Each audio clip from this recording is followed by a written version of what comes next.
Hey guys, don't mind the toilet paper back here chilling. I'm in my bathroom. Sound and lighting, it all is working in here this morning. Hello. If I don't know you and you don't know me, I'm Ashley G. I'm a full-time reseller since November of 2024 and reselling for 8 years. Prior to that, I always had it part-time to my full-time job.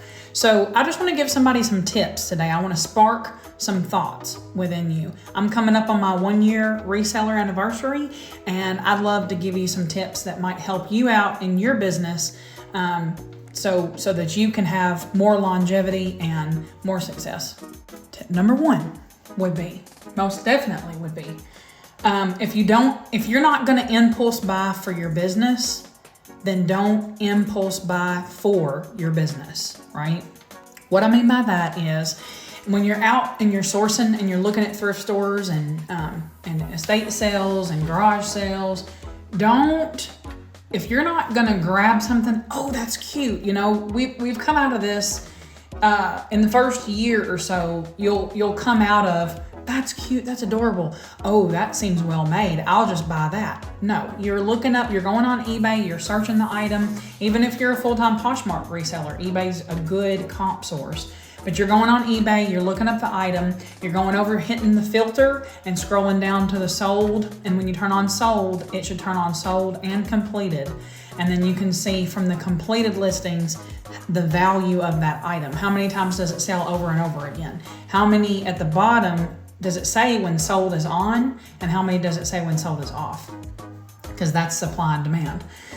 But the same way you don't impulse buy, oh, that's cute, I want that. That's the same way that you don't buy for your business. So when it comes to business supplies, that backdrop looks adorable, you know, and take it from somebody who knows, because girl, I bought it all.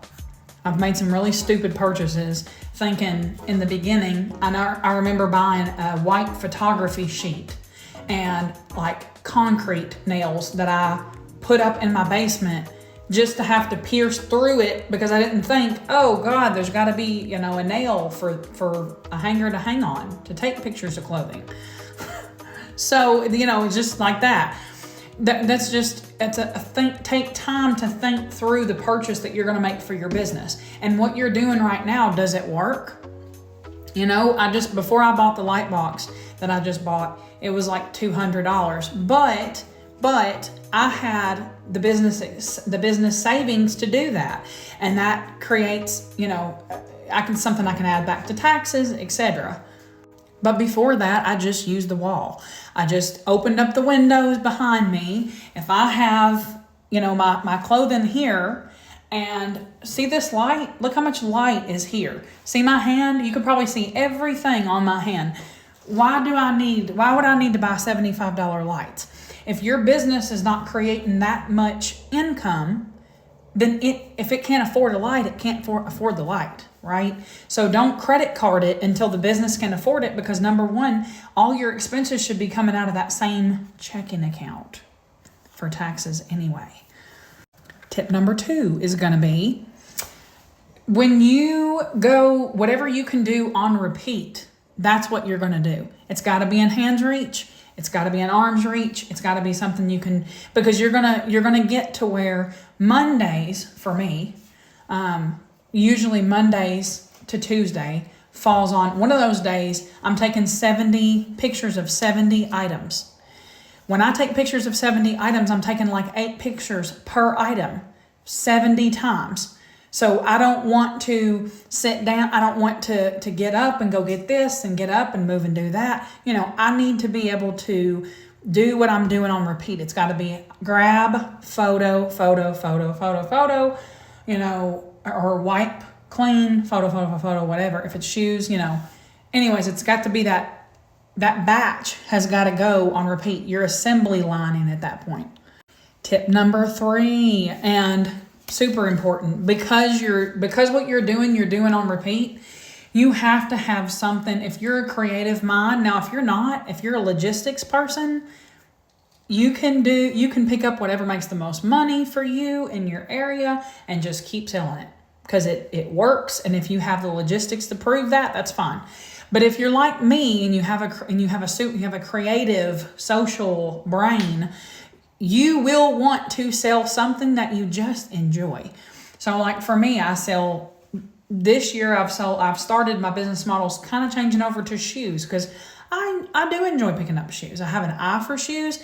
I'm not crazy about shoes, but because I'm not crazy about shoes and they just make me the most money profit, I do t-shirts too, While I was out, I found this bluey one that says, "This was the 80s, man." And I just get a laugh going through the t-shirts. So you have to add something. Have a niche, that's fine, niche down so you can learn all about that category. But then add a sub-niche. Sell something on the side that you enjoy, because that will spark you enough to keep you going. And again, I'm just talking to the creative minds. The one who is fed on just logistics and I have income goals and this is all it takes to meet my income goal. You could probably niche to one item and you could sell it on repeat. You can pick up the same things on repeat, in and out of the store in 15 minutes, But for me, who has that extra, I always have that extra like 30 minutes to go through the whole t-shirt rack, because that's how I reward myself. After I've got the shoes that I need, I go through the t-shirts, So that being said, I hope the things I've said you'll take into account for your business. I hope you can learn from some of my mistakes. I hope you can not waste much money in your business and only get for your business what it needs. Only do what you can do on repeat, because the best business did not reinvent the wheel. They just added a spoke.